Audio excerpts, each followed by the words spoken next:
Okay, so now we have the sweet swinging Louis Oostuizen. So this will be very interesting because everybody comments on tour how great this guy's golf swing is, and more interesting, how simple it always looks and how replicable it is as well. So let's just see with his fundamentals to begin with, and we can go from there. So first of all, he has his spine tilted a little bit more forward. So we saw Patrick Cantlay was fairly upright with his spine angle. So Louis is a little bit more over the ball there. He's got that nice handspan from his body. His alignment looks very much parallel to his target. It's really good. But also interesting thing to note here is that you'll often see that the right arm will be a little bit lower than the left arm when you look directly behind someone, sorry. So if you ever see someone who slices the ball or hits a little bit of a fade, sometimes you can see that by the right arm being a little bit forward of the left arm. But you can see here that the right arm here should be really just a little bit lower than the left arm. Okay. All right, so everything looks good. Let's go back to his first position. He starts moving the club back. And he starts moving that right hip back. Gets to his first position of his golf swing. So again, how many times have we seen this, guys? It's pretty much all the same, isn't it? We either see the club head here or we see the club head over here. Any variation between those two distances is where you pretty much see every really good player or tour player. So again, you see the same position coming back. Club face looks to be fairly square according to his spine angle. And this looks so simple, doesn't it? Like all he does here is takes the club back. He just moves his right hip back. Club head is very neutral with his hands here.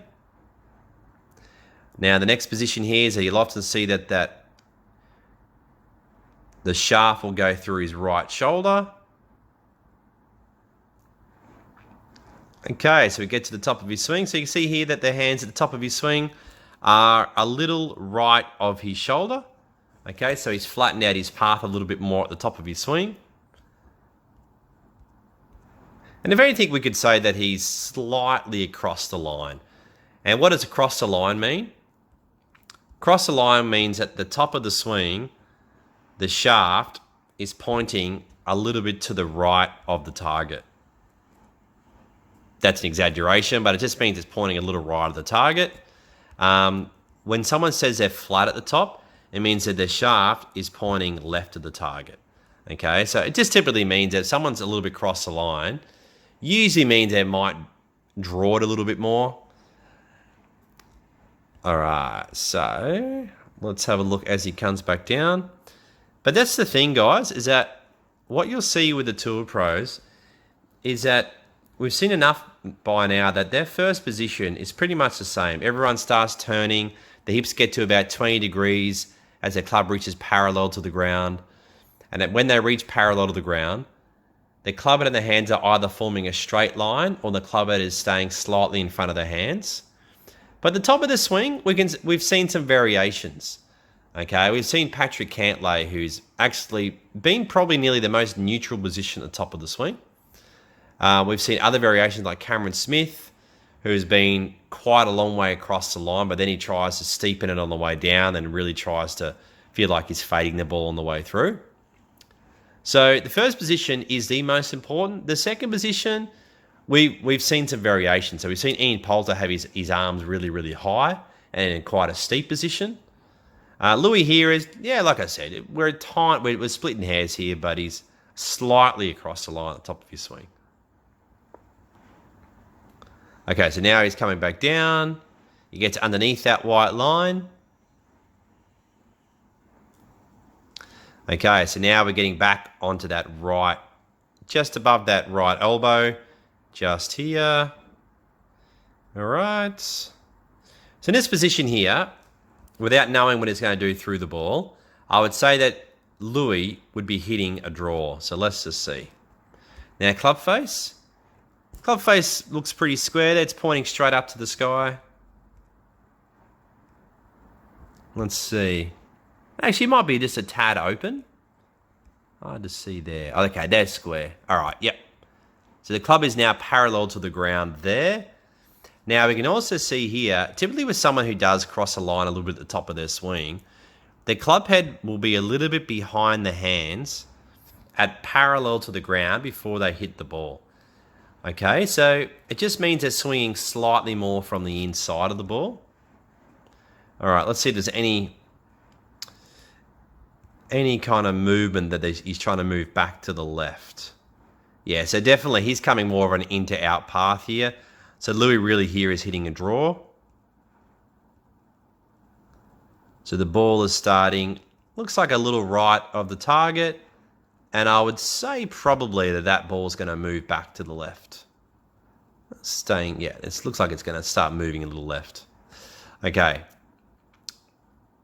So Louis here has a very neutral takeaway. It gets slightly across the line at the top. Comes back down. It flattens out. It gets on the right elbow here. The club head still stays behind the hands when the club reaches parallel to the ground again, which will most likely mean that you're going to hit a draw from this position. Club is coming definitely from the inside of the ball there. So unlike we saw Ian Poulter, as I said before, as Ian came back down, Ian's position was kind of more there. It was higher.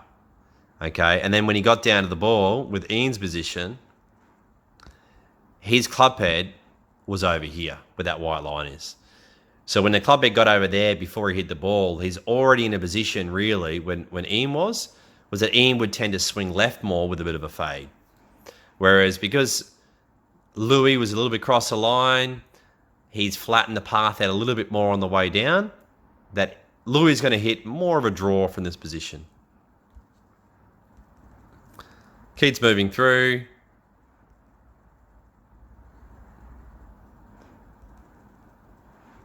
Yep. And you can see here with that right foot too, you can really see that they really thrust their hips forward through it and really try and kind of almost straighten that right leg as they hit through the ball. Yeah, and then finally releases the right foot coming through. If we watch his swing kind of more in one motion here, so if I just take this club back, it just looks so balanced, doesn't it? So at the end of his swing, he just looks like he's just perfectly balanced. So we can see all of his back shoe, and it looks like he's just got that club wrapped right around, perfectly balanced. It just looks so simple. Okay, now let's just look at what he does with his hips on the way down.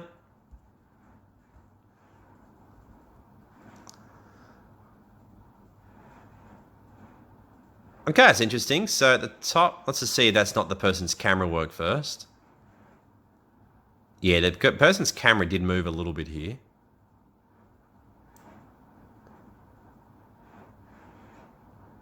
Yeah, but even in saying that, I can see that the person's camera did move to the left a little bit.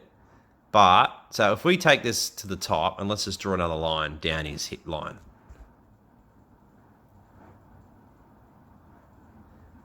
Yeah, so Louis does move into the ball a little bit.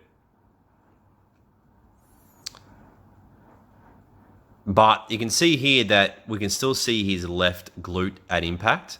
So he's really turned his body. But yeah, he just moved his hips in just a little bit there. But still a very, very good spine angle through. All right, guys, so we can see here that this is the sweet swinging Louis Oostuizen. So tune in, guys, for some more analysis of other Tour Pro swings.